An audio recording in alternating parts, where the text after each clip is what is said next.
Blog Talk Radio.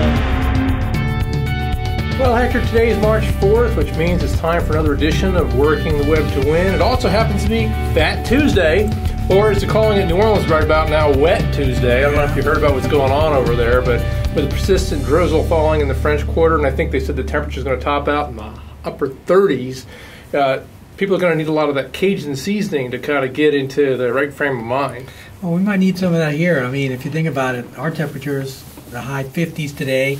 It's sort of nasty and drizzly, so we're not too far behind, but at least we're not in the 30s. So. And we're indoors. We're indoors, that's right. As you know, Mardi Gras is outside. Speaking of a hot topic, on today's show we're going to talk about a business in the United States that generates in excess of $300 billion per year with a B. And no, we're not talking about Google today. We've already done that. What I'm talking about are charities. And with us in the studio are two guests from a major charity, Goodwill Industries. We have Adam Thayer and Tracy.com Collins. And we're going to talk to them about what it takes for old school charities to start embracing some of the cutting edge online technology that the internet offers. But before we do that, I'm going to let Hector give our audience the call-in number in case they want to join the conversation. So our guests out there in cyber world, you can call in at 213-943-3808. That's 213-943-3808. Of course, you can also find us on Facebook, Twitter, LinkedIn, Google+, and now YouTube. And Working the Web to Win. Yeah, we're everywhere. Yeah. Speaking of everywhere, I mean, one of the things that, I get in the mail all the time, snail mail-wise, are solicitations from charities, and one of the things I really hate is when they start dialing for dollars right around dinner time. It's usually dinner time when they get you, yeah.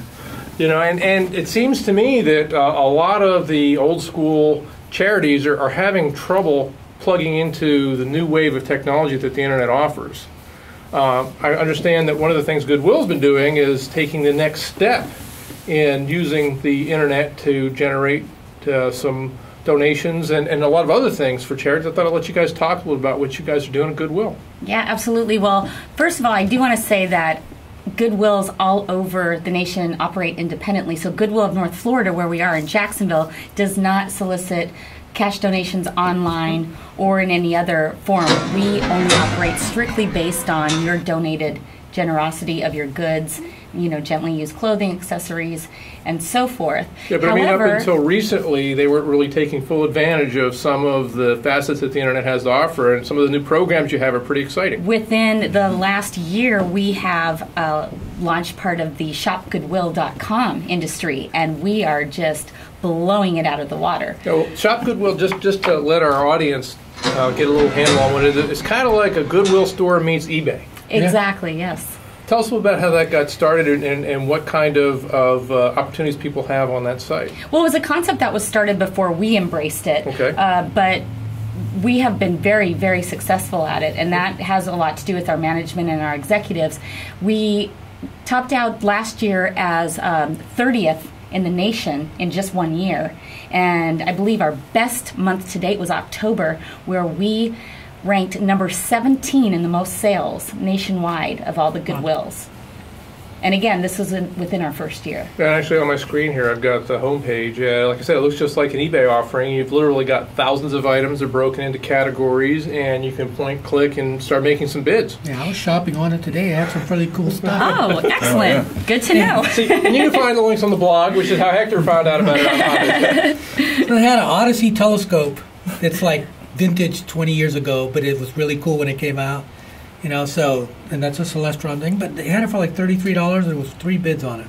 You can find some really excellent deals on there. And like you said, I don't know where yours came. Do you remember where it came from specifically in the No, I just followed the link that was on the web. On the blog, and Sure. when I got there, I said, let me look at telescopes and science stuff, and it was right there. Sure. Wow. And you can actually go, if you are one of these people who says, I don't want to pay the shipping charges, you can narrow it down to whatever the Goodwill in your town has, and you can go pick it up right at the store. Or you can look nationwide and see what the fabulous finds are. And like you said, excellent deals. Yeah, this telescope originally sold for $250, and it was $33 online. Boom. Oh, yeah. It's pretty neat to be able to shop online. You can also then copy and paste, look those prices up, of course, and compare it to other people who are offering it on the market. And our facility is really just top notch. You know, got a little photography studio where people, you know, we have a camera stage.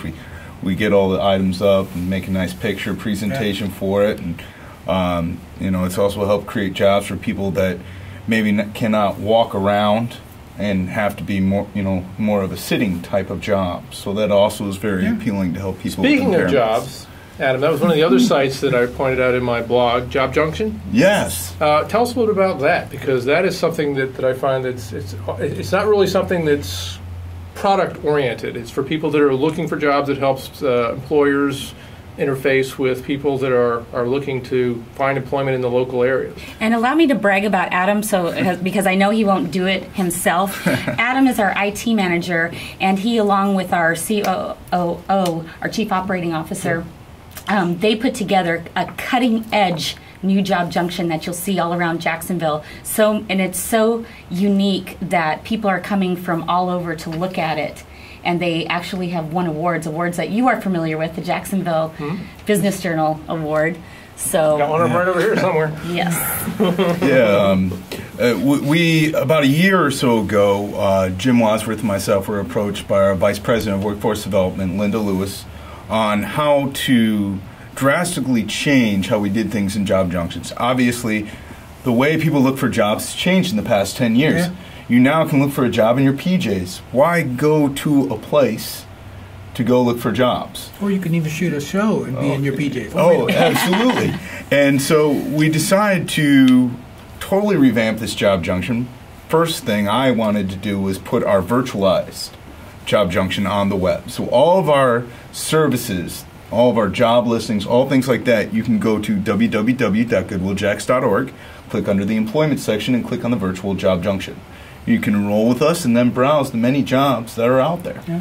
We pull our jobs from Indeed.com, and we have 2 gigantic 65-inch TVs that are scrolling job leads. So it's all the jobs within 100 miles of Jacksonville, or the Jacksonville epicenter, so to speak, and it refreshes all the time. Nobody has to input it. It just is a direct feed from Indeed. Cool. Then if you need to know anything more about the job, you just look it up in our little online kiosk that we might have either on the web or at the computers that we provide at the Job Junctions, be able to go ahead and do that. Well, you know, the websites are taking advantage of one of the most important trends in our society that has happened in the last 10 years. Most people don't really think about this, but this is what we call on-demand. So the reason social media is such a big hit is because it's like a live on-demand type of thing. The reason Netflix is such a big hit and people don't want to watch TV is just because it's on-demand. Well, they can buy the things on demand. They can look for jobs on demand. And that is a big trend that's making that thing. Because when you look at young people, they've grown up with all these crutches, if you will. They don't know a world without the internet. They don't know a world without instant gratification. And tapping into that need or want, if you will, is something that's very important. And not only that, people who are in their 60s like me think of that and they say, hey, I want that too. They want instant stuff, instant gratification, and they get that with the Well, website. you talk about want, but there really is a need, because think about this. Think about a single mom who, if she was coming to our Job Junction, would have to get a babysitter, would have to spend how many hours coming in to learn how to make a resume. Or catch the bus and whatever. Exactly. And now she can stay at home, she can find a job, and she can support her family without ever having to leave. Yeah. Well, one of the other things that technology is doing today is it's also helping people decide on what charities that they really want to support, because now you've got a number of websites out there where they actually report on where the money goes. Yeah. You know, how much are they collecting, how much of it's going to administration, how much are they paying out to their fundraisers.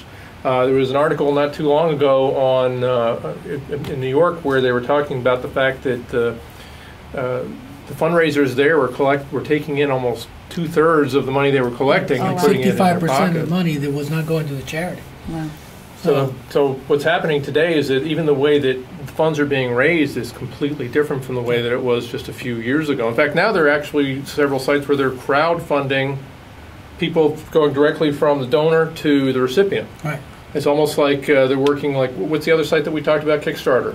Right, well, Kickstarter, businesses. Indigo, I mean, Yeah. there are actually now a subgroup of those where people are actually going on Facebook or whatever and raising money themselves directly for their own family cancer member and all that kind of stuff. So you see, that's a trend of on-demand type of thing and eliminating the middleman. One of the things that the internet does is eliminate a lot of the middleman type of stuff.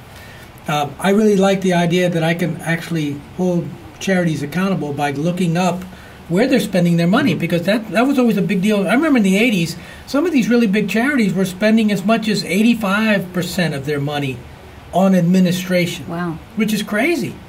You know, well, back then they could get away with it. Yeah. That's the difference there was no way of right? accountability.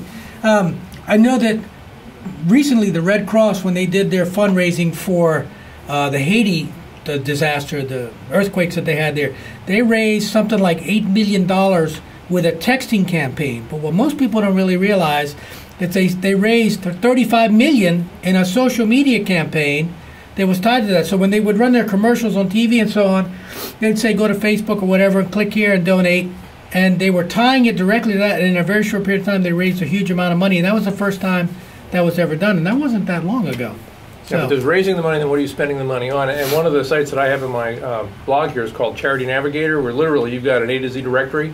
So you can click on any charity, and it will tell you everything from how much money they're raising to how much is actually getting to the people at the end of the pipeline, how much is actually getting to the recipients, how much they're spending on their financials, how much they're spending on administration, what their costs are for raising the funds. So everything is there in black and white. One of the things that the Red Cross did in this particular campaign that was actually pretty savvy is that they would not talk about give us money. What they would say is $10 buys a week's worth of water for a family, food, and so on, and they would tie it down to some concrete purchase that they were doing. And they would also directly say that 100% of the money is going towards this particular charity. It's not going somewhere else, and 9% of ours is overhead.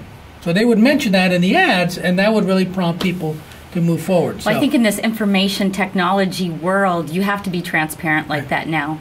And so that's an interesting concept that they did it that way. And I can tell you at Goodwill, we are also excellent stewards of the goods that are given to us.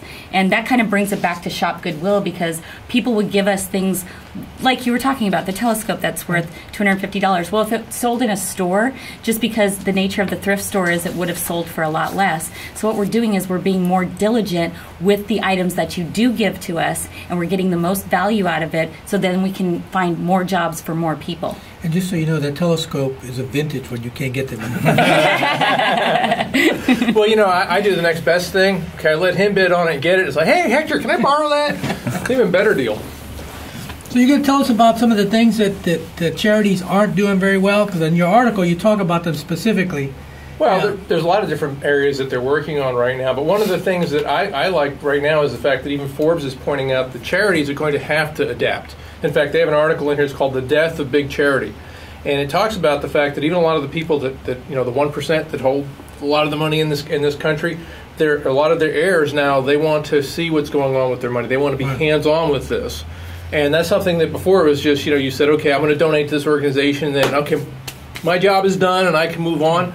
Things are completely changing today, and people are more responsive. They want to see where their money's going, how it's being spent, and they want to actually be part of the process. And that's what the internet is allowing people to do, because you've got charities from around the world now that can reach out and access donors in this country. Well, one of the things I saw in your article that you had on the blog, it talks about some of the things they're not doing right. Like, for example, 37% of the organizations send no emails to people who visit their site after they sign up to the site, which is sort of crazy. I mean, you should contact them at least within 7 days, okay? 56% of the organizations did not ask for donations within 90 days of signing up on the website. That's another sort of a crazy type of thing. I mean, 90 days is a long time. People start thinking you're maybe forgetting us or something. Yeah, well, that was actually a report that was issued by Philanthropy, I can say it right, .com.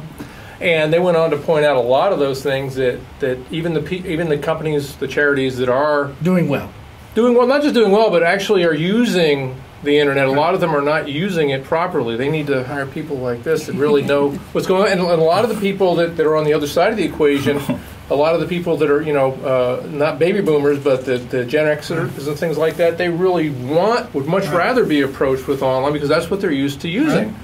And a lot of times they're saying, if we can't get to it easily, and if we can't make our decision without being hounded, then we're just not going to make the donation. So it's really changing the way in which funds are raised for charities. I mean, most people don't think about it, but the whole mobile scene is a big deal. There's another part of the big trends that's going on. I mean, some people. I went to go to Moe's the other day to get a sandwich, and there was a person in line in front of me who calls her husband and says, "Honey, can you give me your order?" And she literally was taking the order over the phone, talking to this guy instead of him picking up the phone and just calling the place. Oh, yeah. You know, so it's really sort of crazy. I mean, people are really addicted to their phones, and they use them as if they were walking computers attached to their brains. And it won't be long with the Google Glass and all that kind of stuff where they will be doing that kind of stuff. So that's a big deal. And if they can't use it the way they're used to using, most people think of their phones as if like it's a God-transcended device that gives them unbelievable power. All right, well, that's how they use them. And if they can't use it, if they can't do like that, they won't do it. It's frustrating. It's really crazy. And, if they can't get the email, they'll shoot you. And you guys were talking about the mobile devices. In our stores, we actually use iPads for our point-of-sale systems. There you go. There you go. If the internet ever goes down, and hey, Comcast, this is Florida, we get storms all the time, we switch over to 3G, and we are still able to ring up our credit card purchases, everything else, and our data still gets back to headquarters. And I can check those wonderful stats from anywhere in the world and see how we're doing. That's how we do our backup here too, by the way. If the show goes down, we go to the phone. Yeah, we actually run the show from the cell phone. Yeah. But one of the things that I thought was interesting was a group of college students came up with a direct recipient site called Sincere. I don't know if you've heard of that. And it was based on, again, they were turning Facebook and Twitter into a charity machine. They actually have software that plugs into it, and people can like things on Facebook, and then they can donate for a cause. So, like I said, the thing about the Gen Xers is they're coming up with ways of using this box right here to help people from all around the world. And their site is also designed to do smaller donations too, because that's another thing. Right. Younger people don't have as much money to give, whereas a lot of the other sites start at 20, 30, 40, 50. You can give $1 on their site. So that's another little different there. Well, again, that's the Kickstarter kind of scenario. Yeah. You know, they're used to micro donations, and even Kickstarter, even though you're funding a business, it is a donation. Right. Because you actually don't have any stake in that business. So they're using the same technology that have been used to help crowdsource businesses to now crowdsource charities. Well, we're about halfway through the show, and I want to make sure we plug our sponsors because they'll get mad at us if we don't. I want to thank Tub King and Senior Tub for sponsoring the show. Of course, if somebody wants to get a beautiful bathtub, like one of those clawfoot tubs that you see in the movies, they're the place to go. I mean, they have the guaranteed lowest price in the United States. And also, if you want to get one of those walk-in therapeutic tubs, they have the best that's out there. And, of course, we have MedMaster, where they have the best social community for the medical industry. So if somebody's looking for a job or they just want to connect with other people, that's really the place to go. So medmaster.com. Having said that, let's continue on. I mean, we're talking about, how we use the Internet. The number one change, I think, that you're seeing people, and again, this is from the revolution that started in 2005 with social media. Last week's show was about social media madness and the roundup and what's happening. And one of the big things that we announced last week was how Facebook has actually added a function for donating online. I mean, that's a built-in function now, Facebook. Now, they had applications before. And on the blog, we actually have some of the different apps that people could have purchased to use. But now it's a built-in function within Facebook itself. And we list a series of charities online that they can use this. And, of course, there are links to get to the charities in the blog itself. So I just wanted to mention a few of them. American Cancer Society, American Red Cross, the ASPCA, Blue Star Family, Boys and Girl Scouts of America, and so on down the line. There's a whole bunch of them. But really, when you think about it, this is a small drop in the bucket. There are over 400 major charities in the United States, and a very small number of them are actually doing that. They make it very easy for you to donate now for these charities that are on there. So it used to be you had to jump through a bunch of hoops. Now you go to their landing page, if you will, on Facebook. You tag the $10 or $20, whatever it is. You cough up your PayPal or credit card. You say okay, you're done. Well, and I think one of the other things that's starting to make a change to the online technology is the fact that a number of funding agencies, particularly the people that are industries based on raising funds for other charities, they've gotten a little bit aggressive over the years. In fact, here's an article right now that I pulled up which just says how giving to charity can trigger months of billing calls to your home. And how many trees are they cutting down? Every time you donate to one charity, you'll just get flooded with offers from other charities in the mailbox, unsolicited. What's nice about the internet is it's a little more democratic. They're not going to necessarily harass you, and I think that's one of the things that's going to see a big change, because people just get tired of being harassed. And when you've got, and I'm not saying that all charities do this, but there are some charities that will use these aggressive fundraisers to, help them collect donations. Well, there was 2 interesting articles that I found. That one of them talked about how, especially on Facebook, where charities in the beginning would say, like us and all that kind of stuff, and they figured that if you liked them, then you would start giving them. And then studies showed that was the exact opposite of what was happening. People who were liking the charities were giving zero. They actually came up with a term. Let's see if I can find it. It's like slacker fest or something.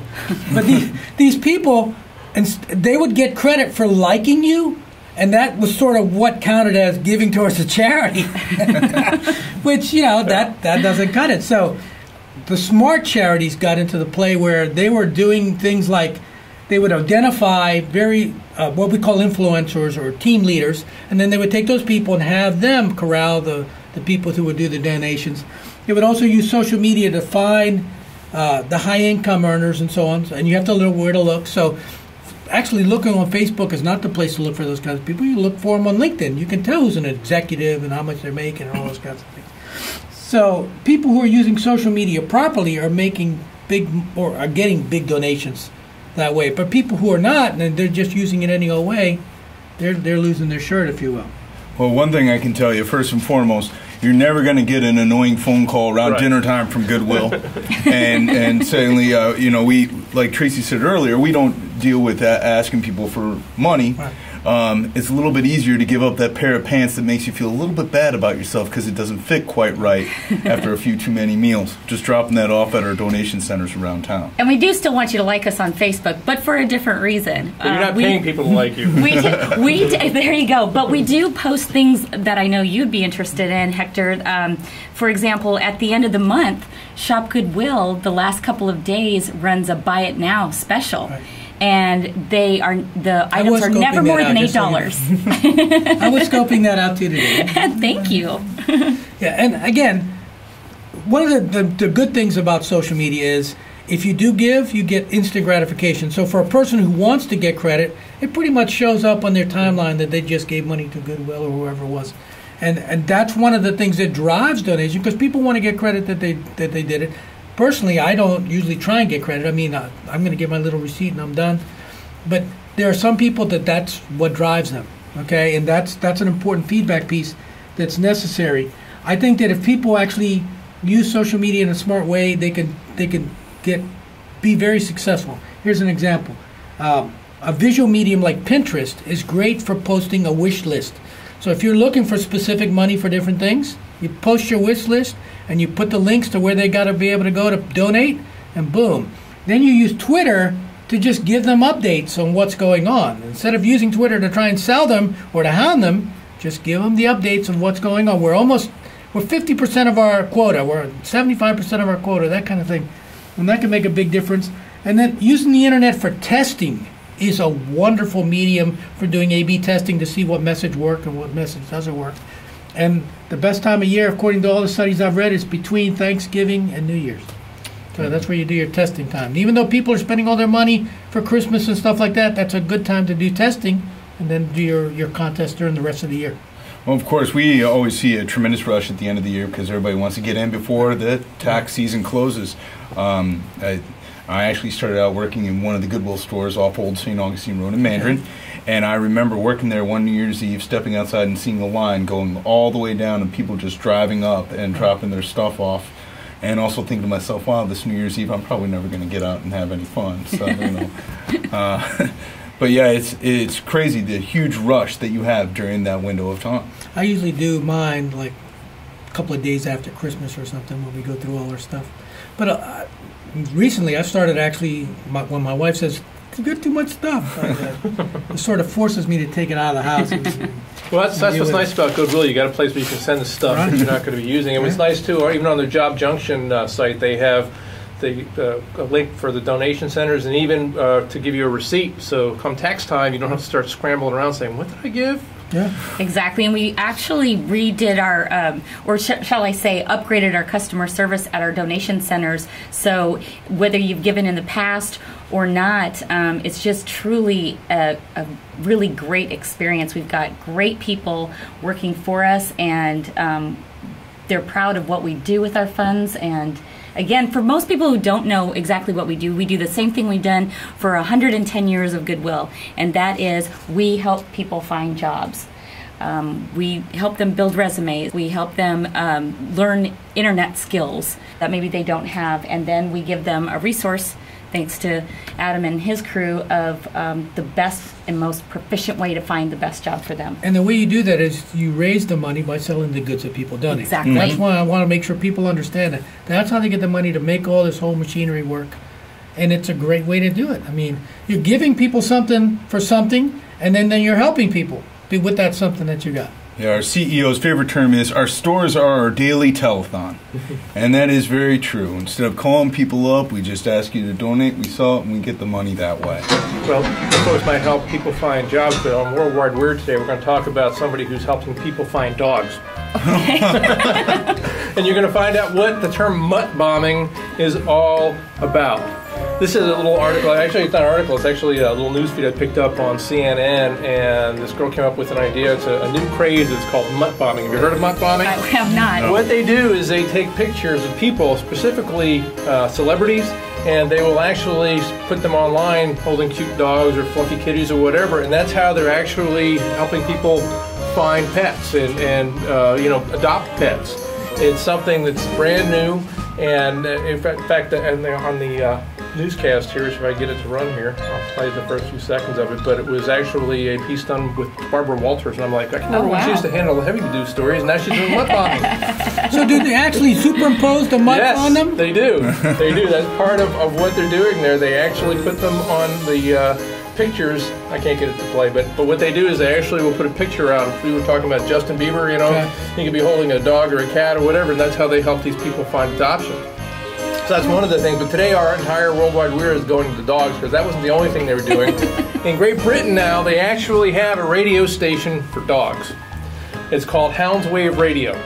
I'm not making this up, folks, okay? You can't make this stuff up, because people found out that I guess their dogs, they like to listen to the radio. I remember a friend of mine used to have a dog called Rusty, whose favorite TV show was actually Lawrence Welk. I walked in with him and I'm like, wait a minute, you're a Gen Xer, what are you watching, Lawrence Welk? He goes, no, that's the dog's favorite show. Well, he's wonderful, wonderful. Like I told you earlier when we were talking about that, I mean, when I was an IT guy, one of my clients had a pet sitting business, a big one, where they had, 50, 60 dogs, and they had these big TVs all through the place, and they were for the dogs.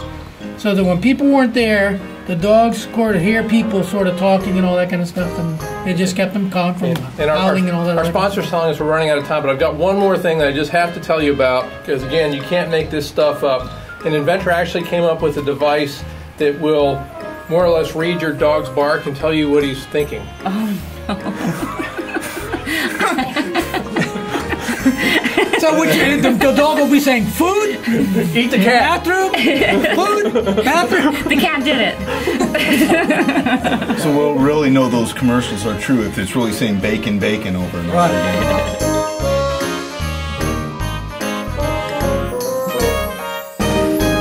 So we got about 60 seconds left. I want to make sure we thank our sponsors, medmasters.com, which of course is the best and first social network designed specifically for the medical industry, where people can find jobs of all kinds and also connect with just about anybody you can think of in the medical industry. And Tub King. And the guys who make the really cool tubs that are in all the special movies, and of course the walk-in therapeutic tubs that we want to get. And we also want to thank Tracy and Adam here for showing up today and keeping us company in the studio. Thank you for doing such a great job. And other than that, I can't think of anything else. We also want to talk about our new book that's coming out, right? Working the Web to Win. We're going to be publishing that within the week, and you can actually get an advanced copy of it if you go to our blog, or actually it's workingthewebtowin.com, and you can fill out the short little form there, and we'll send you an advanced copy of it. And we also want to the shows that are coming up, and they are Face the Music, What's Up with SEO, And are you prepared for technological extinction? Other than that, keep working the web to